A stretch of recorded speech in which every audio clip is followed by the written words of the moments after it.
বিসমিল্লাহির রহমানির রহিম। সুপ্রিয় শিক্ষার্থীরা, আইটেনিক্সের লাইভ ক্লাসে তোমাদেরকে স্বাগতম। আমি মোহাম্মদ কামাল হোসেন আজকে তোমাদের ক্লাস নিতে যাচ্ছি। তো আজকে আমি তোমাদের ষষ্ঠ এবং সপ্তম শ্রেণীর বয়েজের তৃতীয় লেকচার দেবো এবং এটা হচ্ছে শেষ লেকচার। তো প্রিয় শিক্ষার্থীরা, এর আগে আমি যে ক্লাসগুলো নিয়েছি, প্রথম লেকচারে তোমরা অ্যাসার্টিভ সেন্টেন্সের ব্যাপারে এবং বিভিন্ন বেসিক ব্যাপারে বয়েজের সেটা করেছো, সেটা দেখেছো। যদি সেটা ভালো করে দেখে থাকো তাহলে তারপরে দ্বিতীয় লেকচারটি হয়তো দেখেছো। দ্বিতীয় লেকচারে আমি তোমাদেরকে ইন্টারোগেটিভ সেন্টেন্স এবং ইম্পারেটিভ সেন্টেন্সের ব্যাপারে আলোচনা করেছি। তো আজকে আমার হচ্ছে তৃতীয় লেকচার বয়েজের, এবং এটাই হচ্ছে আজকের শেষ লেকচার। বয়েজ নিয়ে আমি আর তোমাদের সাথে কথা বলবো না। তো যাই হোক, আমি কথা না বাড়িয়ে তোমাদের ক্লাস নিয়ে যাই। তো এখানে আমাদের বয়েজের তৃতীয় লেকচারের আজকের যে টপিক সেটা হচ্ছে রিফ্লেক্সিভ প্রোনাউনযুক্ত। রিফ্লেক্সিভ প্রোনাউনযুক্ত অ্যাক্টিভ ভয়েসকে আমরা যদি প্যাসিভ ভয়েসে সাজাতে চাই তাহলে গঠন হবে এটা। এখন কথা হচ্ছে রিফ্লেক্সিভ প্রোনাউনটাকে, এটা আমাদেরকে আগে চিনতে হবে। যদি রিফ্লেক্সিভ প্রোনাউন আমরা চিনি তাহলে অবশ্যই আমরা এই ভয়েসটাকে বুঝতে পারবো। তাহলে আগে আমরা রিফ্লেক্সিভ প্রোনাউনটা চিনি। রিফ্লেক্সিভ প্রোনাউন হচ্ছে যখনই আমরা কোনো পার্সোনাল প্রোনাউনের সাথে, পার্সোনাল অথবা কোনো শব্দের সাথে যদি আমরা সেলফ অথবা সেলফস, দুইটি কথা একটু খেয়াল করো, সেলফ অথবা সেলফস, এই দুইটি শব্দ কোনো শব্দের সাথে যদি যুক্ত পাই এবং সেটা যদি অবজেক্ট হিসেবে থাকে, এরকম বাক্যকে আমরা প্যাসিভ ভয়েস করতে গেলে আমাদের এই ঘটনাটা নিতে হবে। তো আমরা দেখতেই পাচ্ছি যে হার সেলফ, হারের সাথে সেলফ কথাটি আছে, দ্যাট মিনস এটা হচ্ছে একটা রিফ্লেক্সিভ প্রোনাউন। আর এই ধরনের বাক্যকে আমরা যদি প্যাসিভ ভয়েস করতে চাই তাহলে আমাদের কী করণীয়? প্রথমেই আমরা যে গঠনটা দিয়ে দিয়েছি সেখানে যে প্রথমেই সাবজেক্ট বসে। আমরা দেখেছি যে বয়েজের গঠন কী করতে হয়, প্রথমেই অবজেক্ট হবে সাবজেক্ট, এটা আমরা করে নেই। কিন্তু এখানে আমাদের কী করতে হবে, প্রথমেই সাবজেক্টটি দিয়ে দিতে হবে। আমাদের অবজেক্টকে সাবজেক্ট বানানোর প্রয়োজন নেই। যখন আমরা রিফ্লেক্সিভ প্রোনাউন পাবো তখন আমরা সাবজেক্টটি দিয়ে দিব। তাহলে এখানে সাবজেক্টের সাবজেক্ট দিয়ে দিলাম। এরপর বলেছে টেন্স, পার্সন ও নাম্বার অনুযায়ী বয়েজের সাহায্যকারী ভাব। খেয়াল করে দেখো এই বাক্যটা আছে কোন টেন্সে। এখানে যে টক কথাটা লিখেছে এটা হচ্ছে ভার্বের প্রেজেন্ট ফর্ম। যদি ইডি থাকতো টকড তাহলে সেটা হতো কি পাস্ট ফর্ম। যেহেতু এস বাই এস আছে, দ্যাট মিনস আমরা বুঝতে পারছি যে এটা একটা ভার্বের প্রেজেন্ট ফর্মে আছে। আর ভার্বের প্রেজেন্ট ফর্ম থাকলে আমরা ভালো করে জানি সেটা প্রেজেন্ট ইনডিফিনিট টেন্স। যেহেতু টেন্স পার্সন নাম্বার অনুযায়ী বয়েজের সাহায্যকারী ভার্ব, সেই ক্ষেত্রে প্রেজেন্ট ইনডিফিনিট টেন্সের বয়েজের সাহায্যকারী ভার্ব হচ্ছে এম অথবা ইচ অথবা আর। এখানে হি একটা থার্ড পার্সন সিঙ্গুলার নাম্বার, আর থার্ড পার্সন সিঙ্গুলার নাম্বার হলে কি বলে ইজ বসে। আমরা এই জন্য টেন্স অনুযায়ী ইজ বসিয়ে দিলাম। এরপর কি বলল, মূল ভার্বের পাস্ট পার্টিসিপল ফর্ম। যেহেতু টক একটা মূল ভার্ব, এটার পাস্ট পার্টিসিপল ফর্ম হচ্ছে টকড, ইডি যোগ হবে। এরপরে গঠন অনুসারে বাই বসে। এরপরে ওই রিফ্লেক্সিভ প্রোনাউনটি বসে যায়। রিফ্লেক্সিভ প্রোনাউন যেহেতু হার সেলফটি বসে যায়। আমি আরেকটি বাক্য দিয়ে পরবর্তী নিয়মে চলে যাব।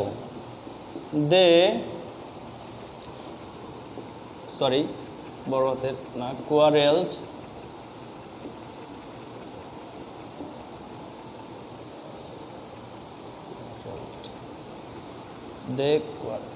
কোয়ারেল দেওয়া লাগবে না। আচ্ছা,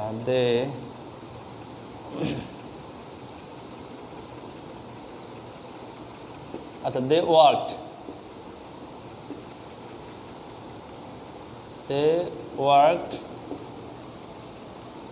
themselves।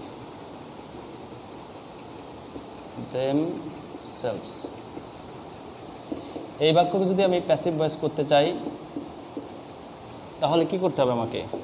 প্রথমে সাবজেক্টে দিতে হবে। যেহেতু ওয়ার্ক একটা পাস্ট ইনডিফিনিট টেন্স, বয়েজের সাহায্যকারী ভাব হচ্ছে ওয়াজ অথবা ওয়ার। দেয়ারের সাথে কি বসে? Were, they were. এবার মূল ভার্বের পাস্ট পার্টিসিপল ফর্ম ওয়ার্কড। এরপরে বাই বসে, ওই রিফ্লেক্সিভ প্রোনাউনটি বসে যায়। তো ষষ্ঠ শ্রেণীর ছাত্রছাত্রীরা এবং সপ্তম শ্রেণীর ছাত্রছাত্রী তোমরা দেখতেই পাচ্ছ যেখানে আমি বয়েজের ব্যাপারে আলোচনা করতেছি এবং রিফ্লেক্সিভ প্রোনাউন জিনিসটা কি সেটাও তোমাদের বুঝিয়ে দিলাম। তো এই নিয়ম অনুসারে তোমাদেরকে এই বাক্যটি আমাদের করতে হবে। তো আমরা এরপরে করব হচ্ছে কোয়াজি প্যাসিভ যুক্ত। আসলে কোয়াজি প্যাসিভ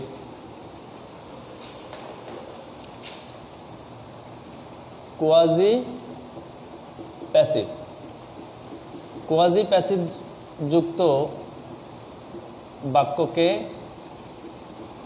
ভয়েস করার নিয়ম। এখন কোয়াজি প্যাসিভ জিনিসটাকে এটা আমরা পরে বোঝাচ্ছি, আগে নিয়মটা দিয়ে দিই। প্রথমেই সাবজেক্টের সাবজেক্ট বসে প্লাস টেন্স পারসন ও নাম্বার অনুযায়ী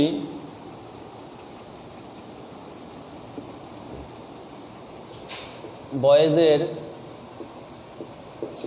সাহায্যকারী ভার্ব প্লাস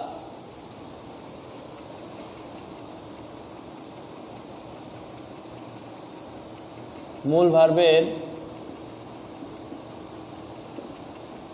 পাস্ট পার্টিসিপল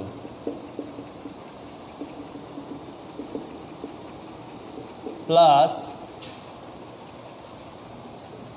বাকি অংশ। আমি এখানে একটা বাক্য দিচ্ছি, হানি টেস্ট সুইট।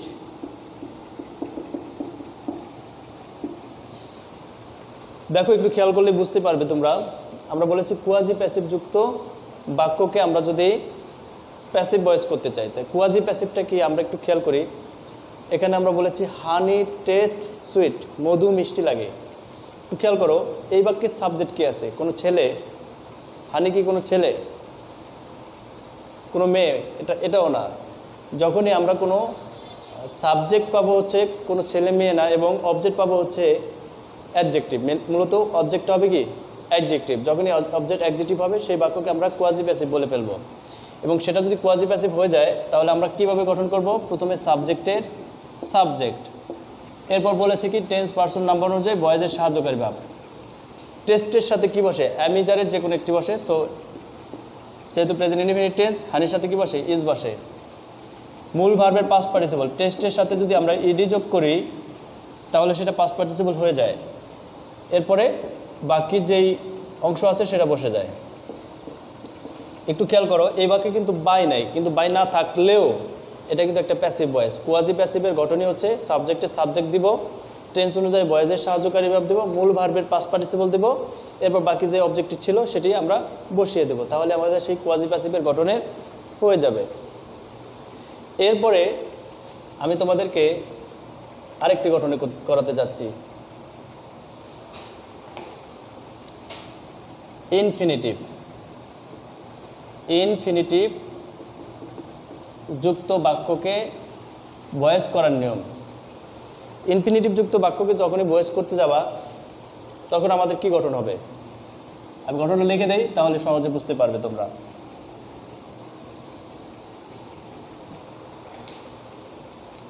প্রথমেই অবজেক্ট হবে সাবজেক্ট প্লাস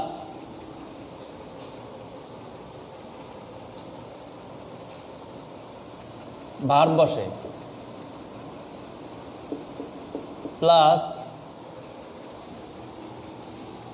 টু বসে প্লাস বি বসে প্লাস ইনফিনিটিভ ভার্বের পাস্ট পার্টিসিপল ফর্ম বসে। পাস্ট পার্টিসিপল ফর্ম বসে। পাস্ট পার্টিসিপল ফর্ম বসে। বাই বসে প্লাস সাবজেক্ট হবে অবজেক্ট। যেমন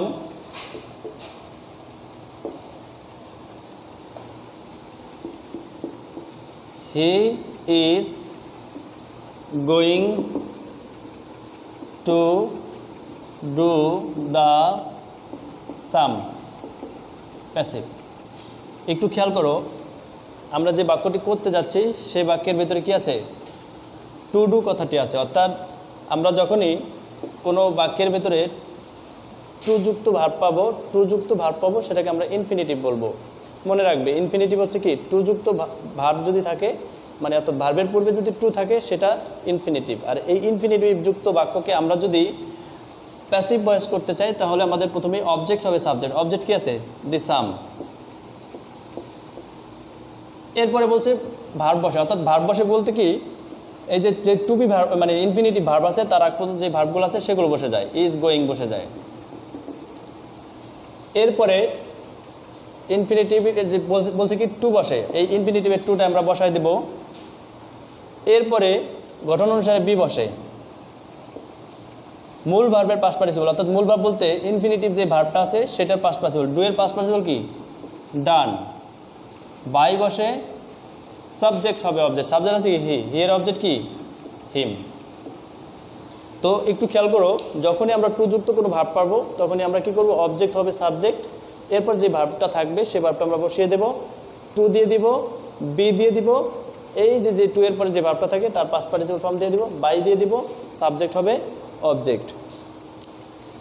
তো আমরা কি কি নিয়ম দেখালাম?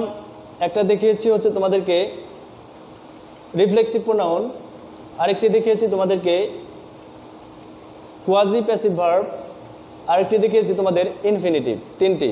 এখন আমরা যাব হচ্ছে পরের রুলসে। তোমরা তার আগে একটু দেখে নাও যে আসলে বোঝো কি না। যদি বুঝতে না পারো তাহলে অবশ্যই আমাকে প্রশ্ন করবে কমেন্টস বক্সে অথবা মেসেজে, যেভাবেই হোক না কেন প্রশ্ন করবে, ইনশাল্লাহ তোমাদের উত্তর দেওয়ার চেষ্টা করব।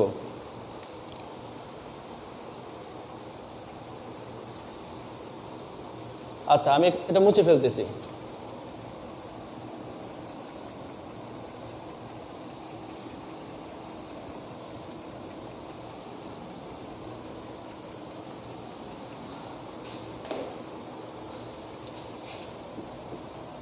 প্যাসিভ ভয়েসে বাই ছাড়া প্রিপোজিশন এর ব্যবহার একটু খেয়াল করো, তাহলে বুঝতে পারবে তোমরা। আমি তোমাদেরকে এই নিয়মটা বোঝানোর আগে তোমাদের আমি কিছু শব্দ লিখে দেই। যেমন আমি প্রথমেই নন দিব, নন টু, তারপর দিব হচ্ছে স্যাটিসফাইড, স্যাটিসফাইড উইথ,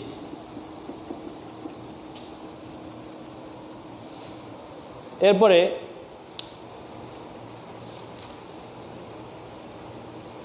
সেজড উইথ,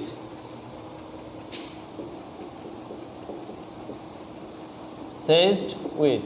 একটু খেয়াল করো আমি কি লিখেছি, একটু দেখো, একবার পড়ো তোমরা একবার একটু পড়ে দেখো। নন টু লিখেছি, তারপর লিখেছি স্যাটিসফাইড উইথ, তারপর লিখেছি হচ্ছে সেজড উইথ। তো এই যে ভার্বগুলো আমি লিখলাম এর সাথে অ্যাকচুয়ালি আমরা কি বসাবো না? বাই বসাবো না। আরও কিছু ভার্ব আছে আমি তোমাদেরকে দিয়ে দিচ্ছি, একটু খেয়াল করো।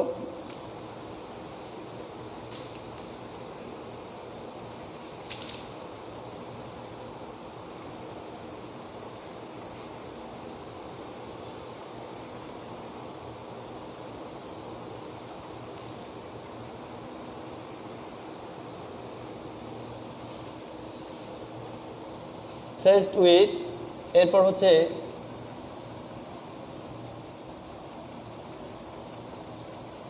কন্টেন্ট, কন্টেন্ট ইন ইত্যাদি। যেহেতু তোমরা ছোট আমি আর বিস্তারিত দিচ্ছি না। এখানে আমি একটা বাক্য লিখি, যেমন আই নো হিম। এই বাক্যকে যদি আমরা প্যাসিভ ভয়েসে সাজাতে চাই তাহলে আমাদের কি করতে হবে? হিমের সাবজেক্ট অবজেক্ট হবে কি? সাবজেক্ট, তাহলে হি। যেহেতু প্রেজেন্ট ইনডিফিনিট টেন্স ভয়েসে সাহায্য করবে কি? ইজ। মূল ভার্বের পাস্ট পার্টিসিপল ফর্ম হচ্ছে নন। এরপরে গঠন অনুসারে বাই বসে, আমরা কিন্তু বাই বসাতে পারবো না, আমাদের দিব কি? টু। আয়ের অবজেক্ট মি। এই ক্ষেত্রে ননের পরে কি বসে বলিয়ে দিছি আমরা। ননের পরে টু বসে, স্যাটিসফাইডের পরে উইথ বসে, সেজডের পরে উইথ বসে, কন্টেন্টের পরে ইন বসে। এই হচ্ছে তোমাদের অতিরিক্ত কিছু রুলস ছিল যেটা তোমাদের ষষ্ঠ এবং সপ্তম শ্রেণীর জন্য আমি লিখে দিলাম। এখন তোমাদেরকে আমি আরেকটি রুলস দেব, সেটা হচ্ছে যখন কোনো বাক্যকে আমরা এতক্ষণ আমরা সবগুলো বাক্য কী করলাম, প্যাসিভ ভয়েস করলাম, কিন্তু যদি কোনো বাক্য প্যাসিভ করা থাকে তাহলে সেটাকে আমরা যদি অ্যাক্টিভে সাজাতে চাই তাহলে আমাদের একটা গঠন আছে, সেই গঠন অনুযায়ী আমরা করব। আমি সেই গঠনটা তোমাদেরকে দিয়ে দিচ্ছি, একটু মনোযোগ সহকারে দেখো তোমরা।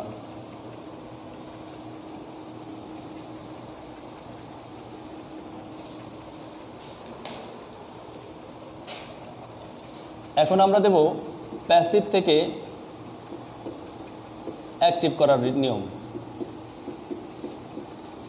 প্যাসিভ থেকে অ্যাক্টিভ করতে গেলে প্রথমেই বাই এর পরের অবজেক্ট বসে, প্লাস বয়েজের সাহায্যকারী ভার্ব দেখে টেন্স এর ভার্ব সাজাতে হবে। এরপরে সাবজেক্ট হবে অবজেক্ট। এরপরে বাকি অংশ যদি থাকে, বাকি অংশ থাকলে বসে। একটা নোট দিতে হবে আমাকে, নোট যদি বাই না থাকে, এটা একটা নোট হিসেবে ধরে নাও।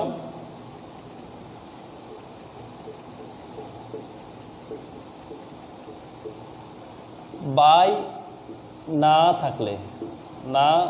থাকলে অবজেক্ট হিসেবে অর্থের উপর ভিত্তি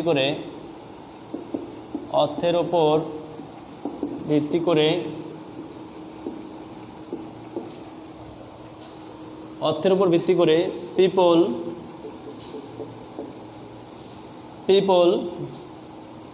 the authority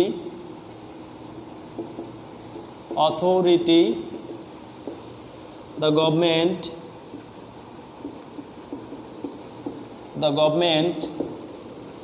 we he police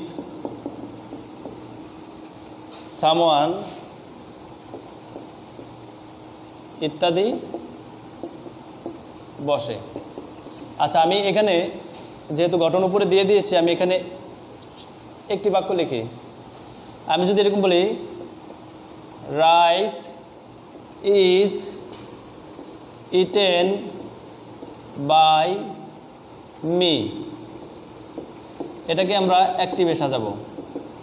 অ্যাক্টিভে সাজাতে গেলে আমাদের যে গঠন আছে সেটা হচ্ছে প্রথমে বাইয়ের পরের অবজেক্টিভ আসে। তো বাইয়ের পরের অবজেক্ট কী আছে? মি। তাহলে মি এর সাবজেক্ট কি? আই বসে, দিয়ে দিলাম আই। এরপর বলছে বয়েজের সাহায্যকারী ভার্ব দেখে টেন্সের ভার্বে সাজাতে হবে। তো এই বাক্যের ভিতরে ইজ হচ্ছে বয়েজের সাহায্যকারী ভার্ব। তো ইজ যদি বয়েজের সাহায্যকারী ভার্ব হয়, সেই ক্ষেত্রে এটা কোন টেন্সের বয়েজের সাহায্যকারী ভার্ব? তোমরা জেনে থাকবে এটা একটা প্রেজেন্ট ইনডিফিনিট টেন্সের বয়েজের সাহায্যকারী ভার্ব। অর্থাৎ আমরা এই যে বাক্যের ভার্বটা নেব সেটা প্রেজেন্ট ইনডিফিনিট অনুযায়ী নেব, অর্থাৎ প্রেজেন্ট ইনডিফিনিটের গঠন অনুযায়ী নেব। প্রেজেন্ট ইনডিফিনিটের গঠন কি? সাবজেক্ট প্লাস মূল ভার্বের প্রেজেন্ট রূপ। তো মূল ভার্ব হচ্ছে কি? ইটেন, এটার প্রেজেন্ট রূপ কি? ইট। এরপরে বলছে সাবজেক্ট হবে অবজেক্ট। সাবজেক্ট কি আছে? রাইস। রাইস যেহেতু নাম, এটার অবজেক্ট কি? রাইসই হবে। এরপর যদি বাকি অংশ থাকে বসে, আর বাকি অংশ নাই, সেক্ষেত্রে আমরা কি করলাম? প্রথমেই বাইয়ের পরের অংশ আনলাম, এবার সাহায্যকারী ভার্ব দেখে মূল ভাবটা সাজালাম, সাবজেক্ট হবে অবজেক্ট, বাকি অংশ যদি থাকতো সেটা আমরা বসিয়ে দিতাম। কেমন? এখন আমি তোমাদেরকে আরেকটি বাক্য দেব, একটু খেয়াল করো। এটা আমি মুছে ফেলছি।